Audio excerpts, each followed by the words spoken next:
She was an introduction for me a couple years ago when I spoke, maybe last year, and my name was Amber, and I just went with it. So Kaya, no, it's actually Kayla is here tonight to speak with us, and Kayla has been with us for 3 years in Al-Anon, and from what I'm gathering is she could have came sooner, but these meetings weren't for her because her husband was the alcoholic. And with some encouragement and suggestion, do it or else, Travis did, kind of just go and see what happens. Just go. right. And we have been super grateful to have her in our group. She brings a lot to our table, not just with motherhood and, past relation experience, but her spirituality and her talent. She is an excellent piano player with lessons. She also, I think they must have, it sounds like hundreds of animals, but maybe not hundreds. Except the cute dog that she brings. Yep, very cute Juno dog. Lots of bunnies on the farm, keeping the kids busy. So it sounds as though Kayla and Travis have a rounded life. It's not always perfect, not always easy. And the nice part about it is she'll just show up when she's able to. She just shows up. She's like, listen, I wanted to get this stuff done, but I grabbed my water and here I am. And sometimes it looks like this. But it's okay. She's here and she's adding to our group. So we're very honored to have Kayla speak again. She did speak a couple years ago at here, actually, and also one during their annual camp out in the morning. Yes? Just at the camp out, not Yeah, here. just not here. Oh, Just at you the camp out. you haven't spoken here. No. Well, why didn't you guys tell me that? Star spoke. I spoke. She spoke about me. I get it now. Okay, we're good. All right, so with no further ado, Kayla, are you ready? Okay, good. What?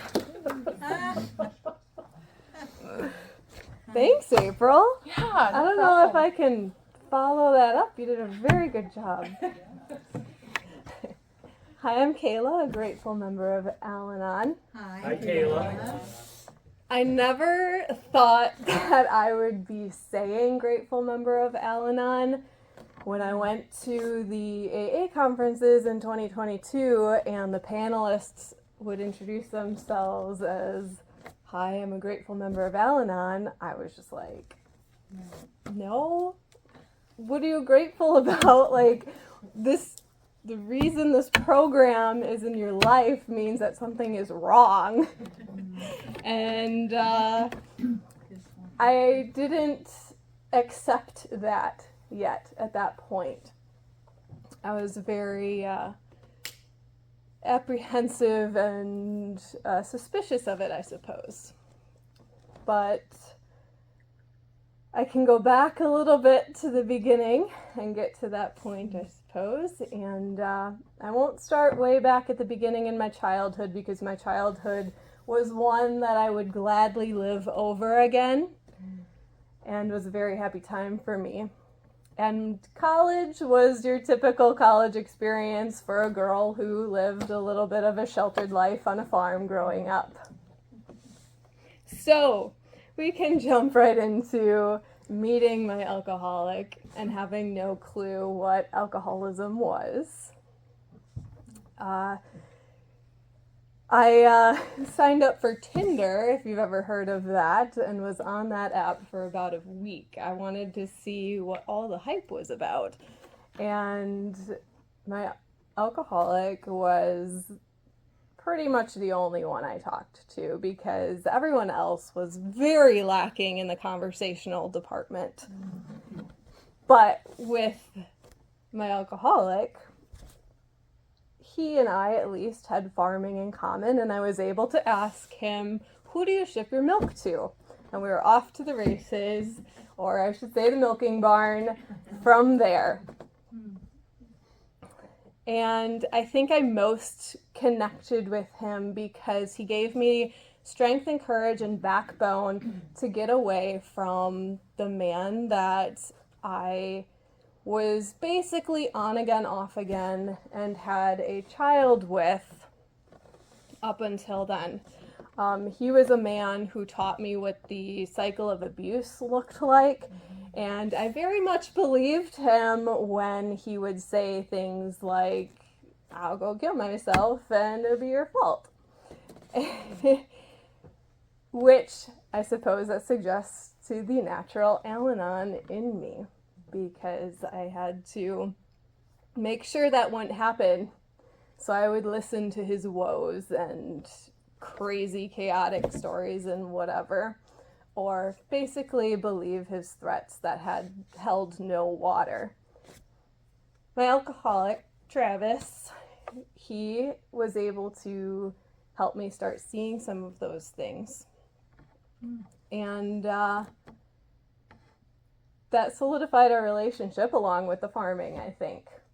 I was seeing a counselor at the time through work, and one of the ones I saw told me that he thought that Travis was probably the biggest fixer-upper that I had been with so far. And I was like, did you not hear what I was saying? Like I said, we had good communication, and he would listen to me, and he helped me with these things.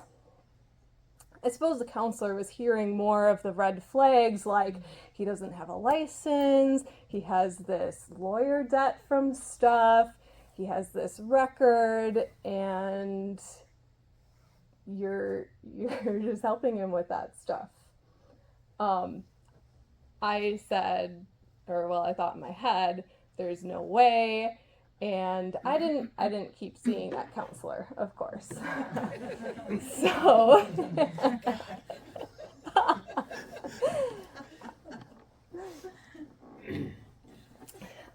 so I kept seeing Travis, and lo and behold, it led to marriage. Things were pretty good, and I really didn't think much about anything, not even when we got engaged and I got a message on my phone that said, did you really get engaged to the guy who cheated on you?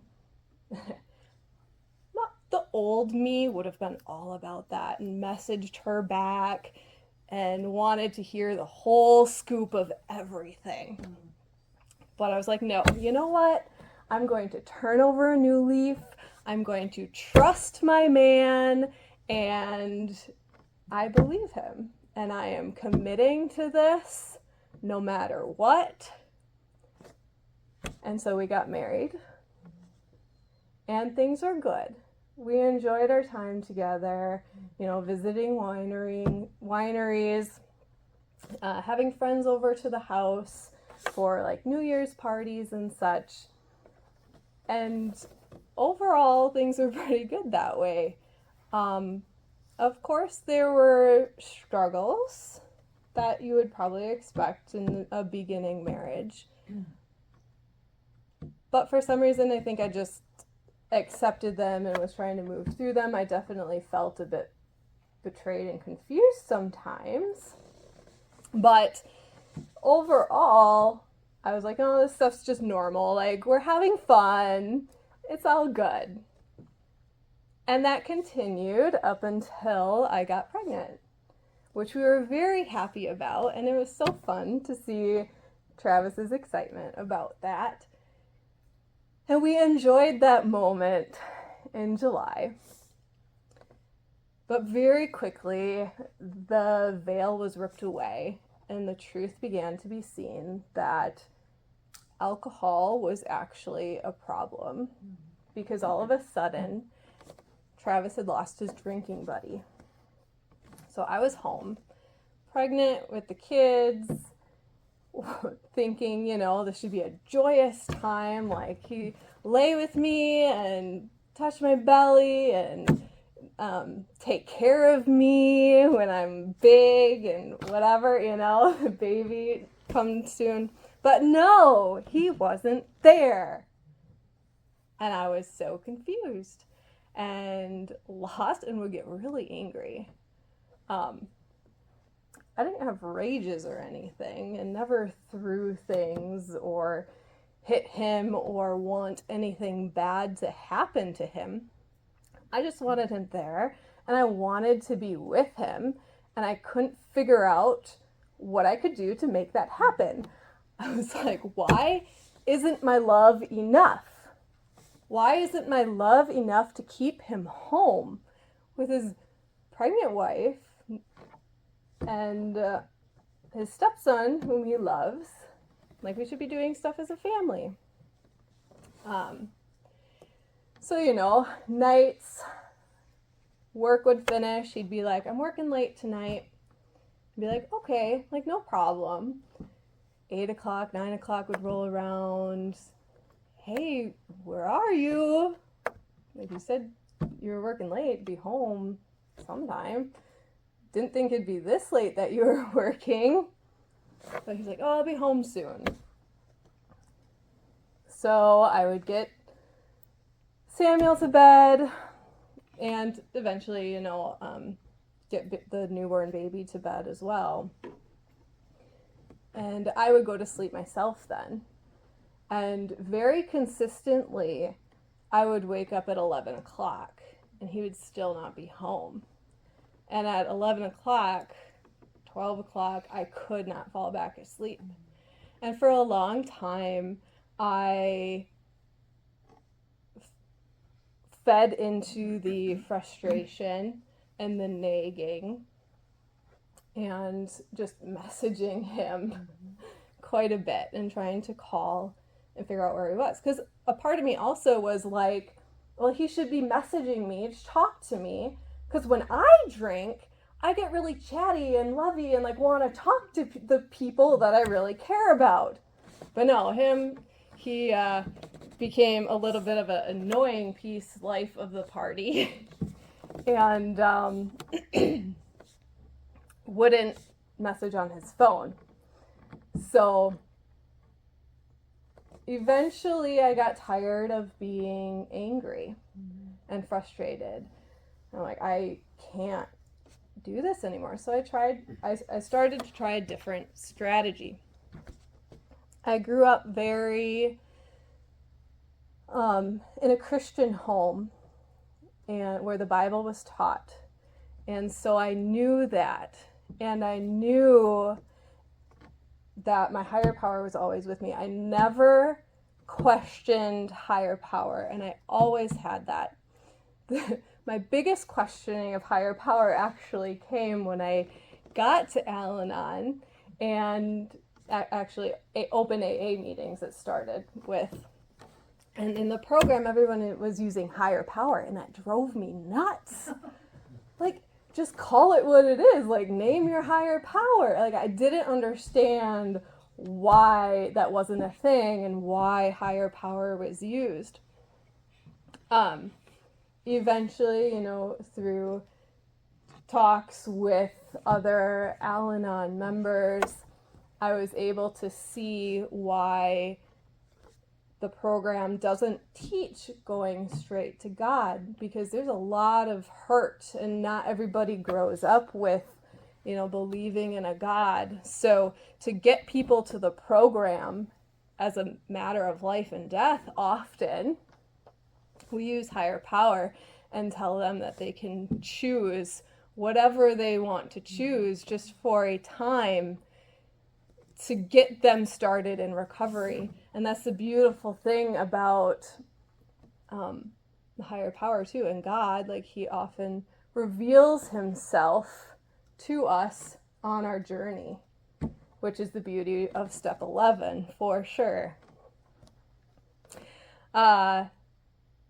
So I turned to my higher power, and instead of using anger and trying to get angry and using that to bring my husband home or get him to stop talking to girls or being so down and hard on himself and all of that, and just kind of he was complaining about life a lot, I suppose, and just miserable with his life, which obviously drives most alcoholics and addicts to what they do.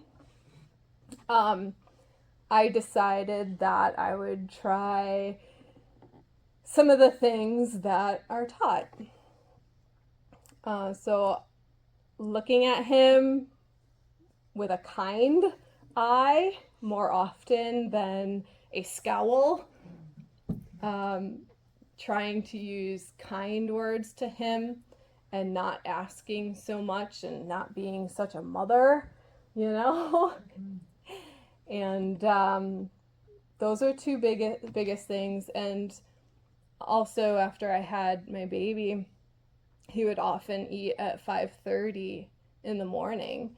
And so that was my quiet time with my higher power, where I would read and then pray for Travis. But also those nights at 11 o'clock when I would wake up, instead of messaging him and getting angry, I would turn to my higher power and just pray for him, because that's all I could do. I think there was some part of me as an Al-Anon person where I was trying to control that and be like, well, God can change anything. Like, all things are possible with him. Like, he can change him. But that was part of letting go and letting God. And let go, let God was a huge phrase for me, even before I got to Al-Anon. There's a song where the title is Let Go, Let God, and I would replay that song and sing that song like all the time.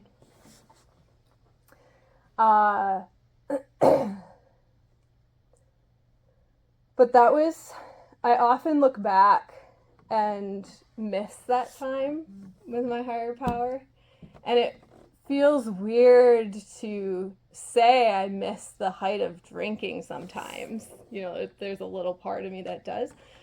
But it's not because of the chaos that was going around me. It was the peace and the strength and the hope and the serenity that I was finding in my higher power. One time in particular, this was just before Travis was getting sober. It was my birthday weekend. And I was going canoeing with some friends. Travis was obviously invited along with, but one of our really good high school friends that we grew up with, really good family friend, worked for my dad. He was going canoeing as well. So Travis was like, if he's going, I'm not going. I'm like, fine. I'm going. I'm going to have a good time. And I just remember floating down the river and feeling such joy and peace.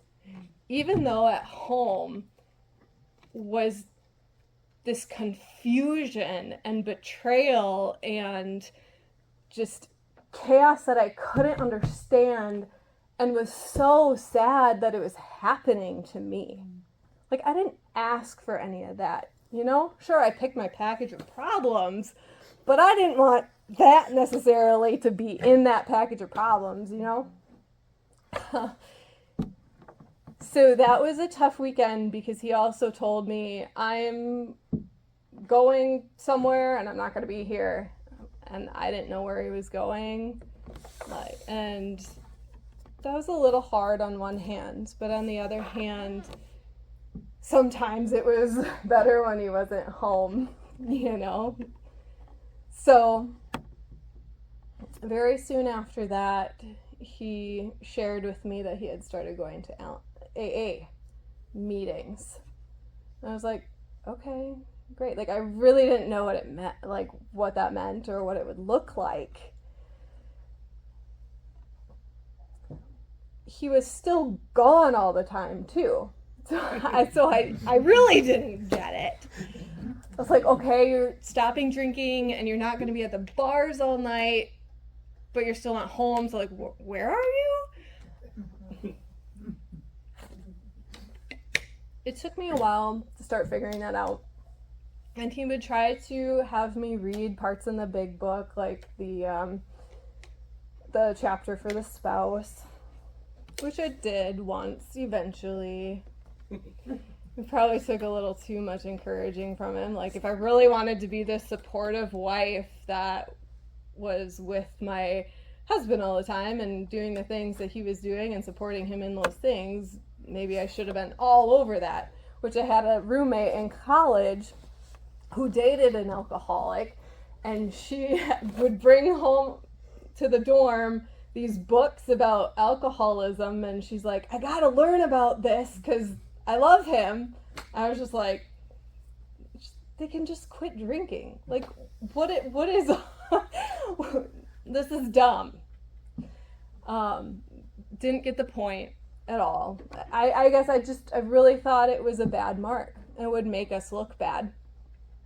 But things that helped start changing it too was that I was starting to get a little more open with people in my circle, starting to ask for prayer, starting to share with a couple of people that, yeah, in our home, drinking is the problem. Like, drinking is a problem in our marriage.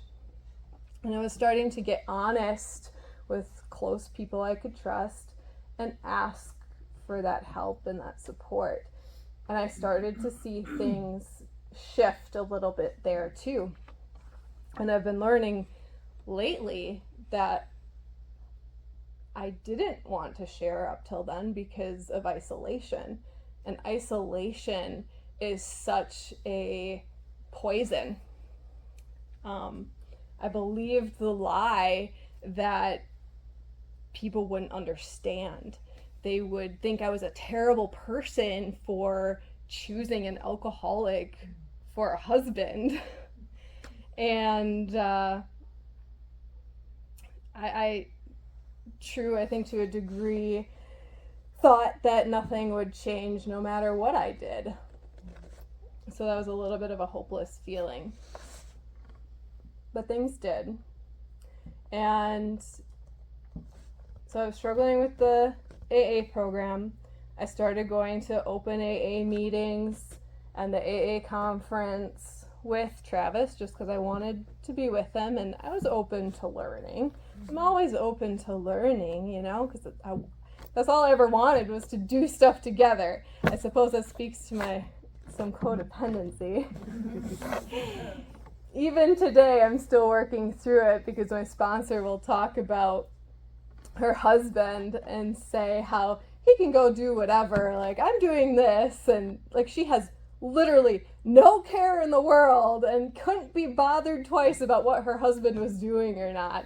And I'm just like, to be you someday. Maybe I'll get there. I don't know, but right now I love my husband and I like want to know what he's doing and enjoy time with him, and I don't know. Anyway, it wasn't always like that. Don't be fooled. So, isolation. Yes, I started pulling myself out of isolation and learning about the program, started making connections in the program. There were a couple AA members that were very pivotal in our beginning journey with the program and helping me understand what it was, started helping me to start seeing alcoholism as a disease, and to start understanding the powerlessness over it, because I would read step 1 and be like, powerless over alcohol? I'm not powerless over alcohol. I can have one drink and not like it, and no thank you, that's good for me, you know? So I remember it very clearly of our first house, a mint green house, adorable little thing with a pretty porch, painted blue, and white railings. And I was out there one morning having some quiet time with God and praying about everything. And the prayers were kind of complaints and like, why, God? Why does this have to be part of our story? Like, why do we have to be in this? Like, he should just stop drinking. No big deal. I was feeling a little grief, I think, for the loss that I would have. Like, what does this mean for me about drinking wine? That at the time I really enjoyed drinking wine. God told me two things that morning. First, he directed me to 1 Corinthians 4:7. Not quite sure how, but he did. And it says, "For who makes you differ from another, and what do you have that you did not receive? Now if you did indeed receive it, why do you boast as if you had not received it?" Oh, so it's a gift that I don't struggle with alcoholism, but I struggle in different ways, like binge eating sometimes, or being really irritable with my children, or not communicating my needs clearly enough to my husband. Oh, so I guess I'm powerless over those things. And so step one, I'm powerless over other people. I'm powerless over events that happen. I'm powerless over the choices that other people make. God also reassured me that he would take away my like for wine, which he has. So we don't miss it in our life at all. And I appreciate that. The first year of sobriety was still a little rough because we were getting our feet under us. There was still some dry drunk moments, and I would still find conversations with other girls sometimes on his phone, or get some messages from a girl I didn't know saying that, hey, he's on Tinder. But thankfully that stuff got worked out. He became more open with his phone, and we have no secrets that way now. And that building of trust is really important, and it takes time. And I think that was one of the struggles in beginning of sobriety, because when we think that when the person gets sober, all our problems should be solved, but really that's the beginning of them, because all sobriety does is take away the alcohol and takes away that barrier to working on the real, true problems. So 2 years into this thing, and my husband is frustrated with me. I'm like, I'm doing fine, I think, even though there was one campfire meeting we went to, and I openly admitted that I had realized I really didn't like myself. And I shared that at the meeting. I said, I don't like myself. And I didn't really know what to do with that.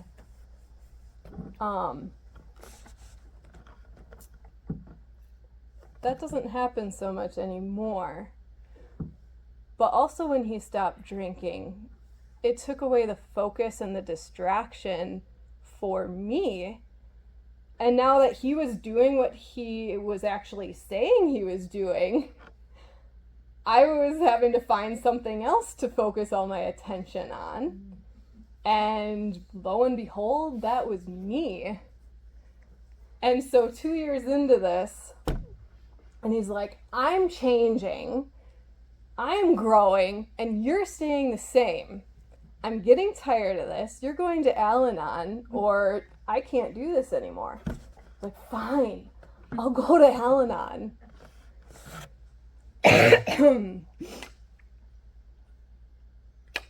So that brought me into the Al-Anon doors here at the Travis. church.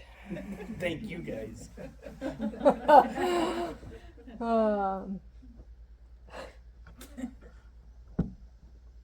Speaking is very interesting experience because it makes you look back at your story, what you've been through. And that's a good thing for reflection and growth. On the other hand, I probably stared at my past a little bit too much a couple times over these last few months. But God has always been there to reassure me and remind me that He's with me and He's comforting me and He's walking beside me in all this, and He has put the people into place in my life where I need them most when I need them.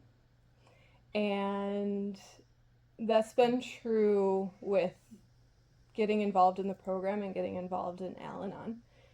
And it's me taking that first step, me showing up, me just keep coming back, even if I didn't feel like I was getting anything out of the meetings, even if I had a long hiatus from going to the meetings due to this or that or the other thing, or I was in one of my cycles again of just feeling unmotivated and annoyed with life and like what's the purpose, and just feeling down about myself. Those cycles are much shorter now, which is really cool and freeing and helpful. And when I do feel myself in that cycle, I know that it's going to pass, and I know how to have a little more grace with myself, and I have people that I can reach out to, and I have the courage to reach out to those people and be honest with them and with myself. And so I definitely didn't have any of that first meeting of Al-Anon. I feel like I just kind of sat on the couch, kind of stiff. I shared a little bit of my story, and I listened to others.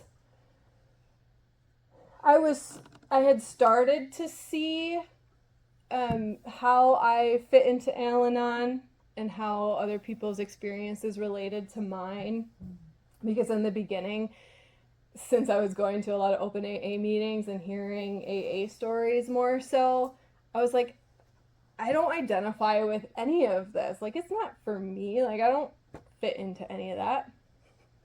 I guess, thankfully, I had a husband who just kind of pushes me to face myself sometimes.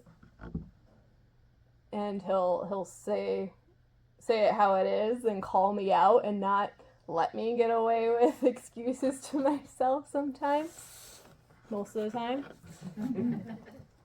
So that started my journey in Al-Anon specifically 3 years ago, which summer of 2023 was really one of the first times I was able to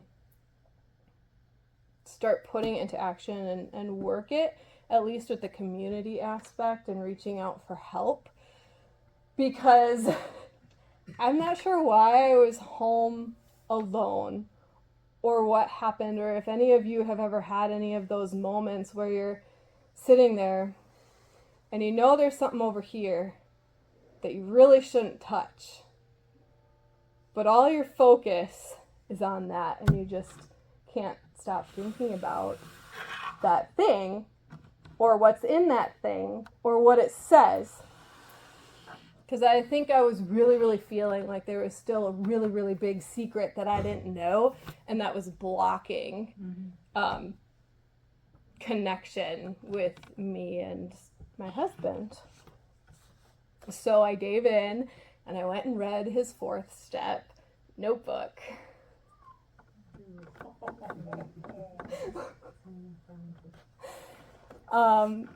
Which I knew was a no-no, and we had one falling out before where I had accidentally seen something in it and came up, and he was mad about it that time.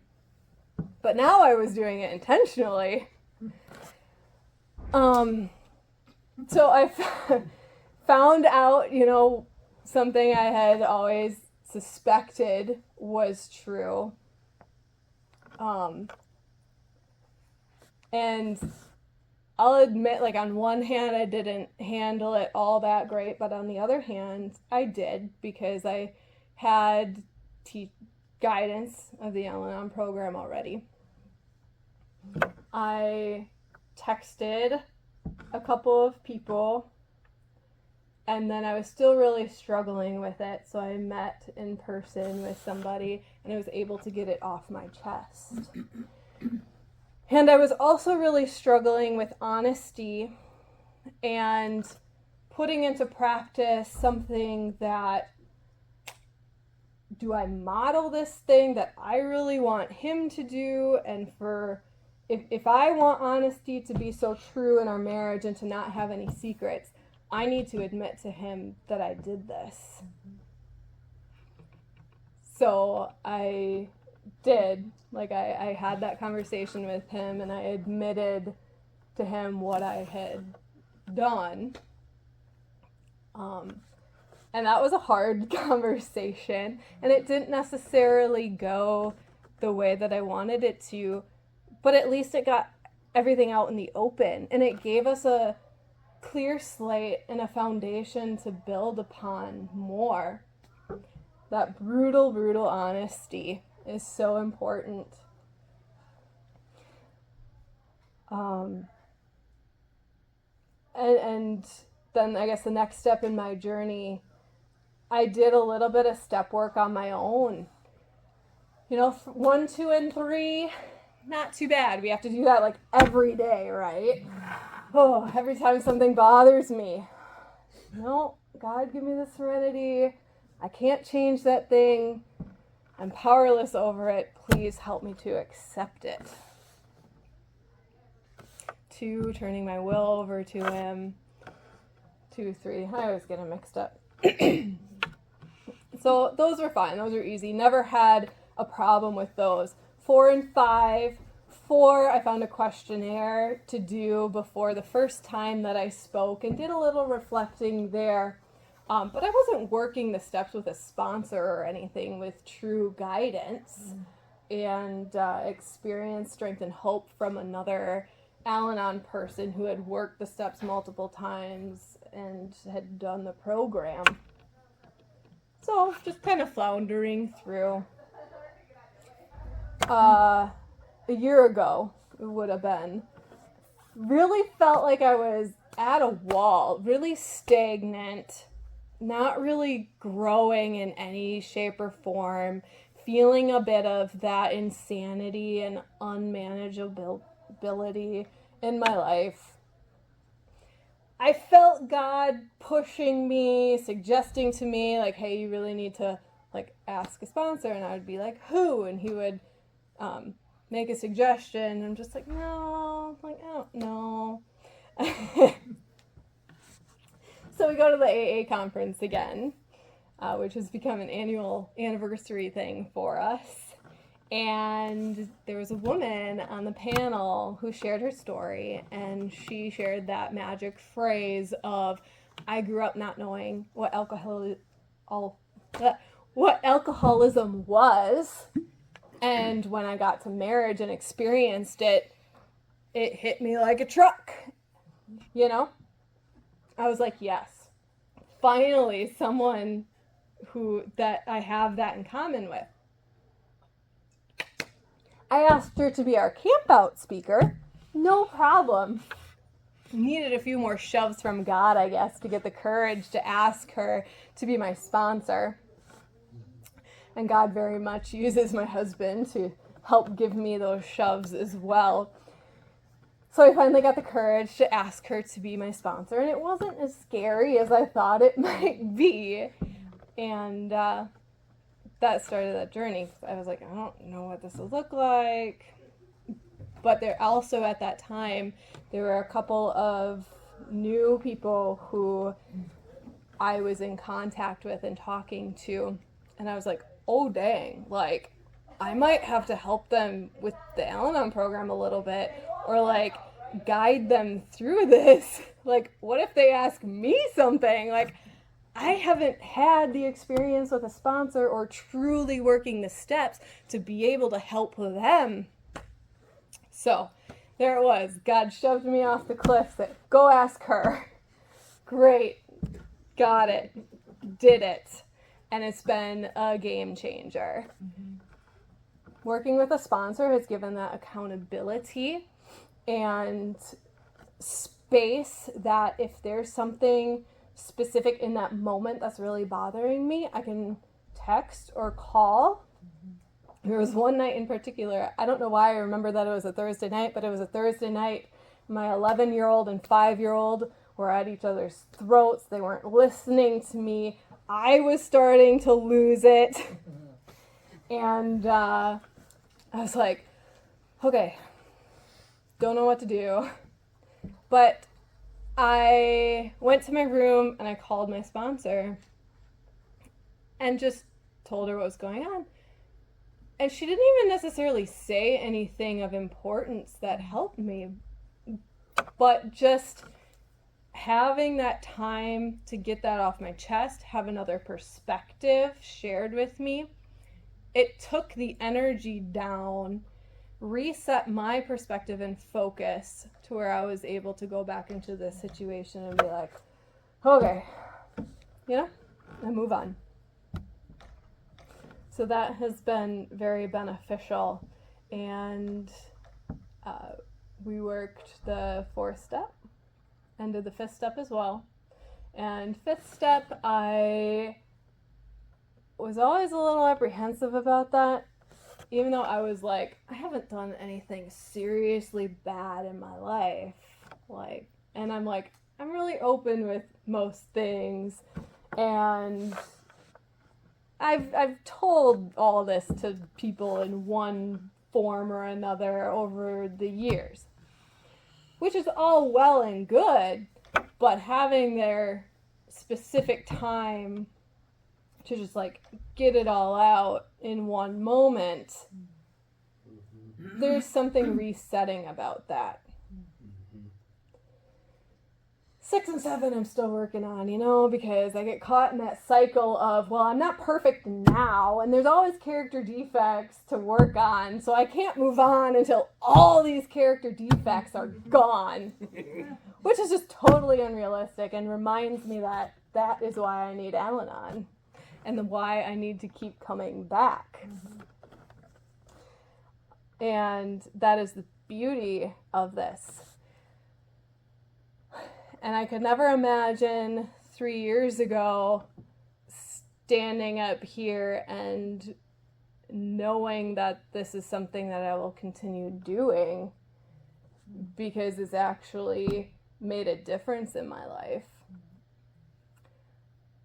Something that I always thought meant something was wrong with me, now I see as something that everybody needs to do, because it's the only way to truly heal and grow. Otherwise, people just stay the same. And the connection that it allows for growing with my higher power and just gently continuing encouraging me to take the quiet time that I can, or the little that I do sometimes to connect with my higher power, is good enough and does make a difference.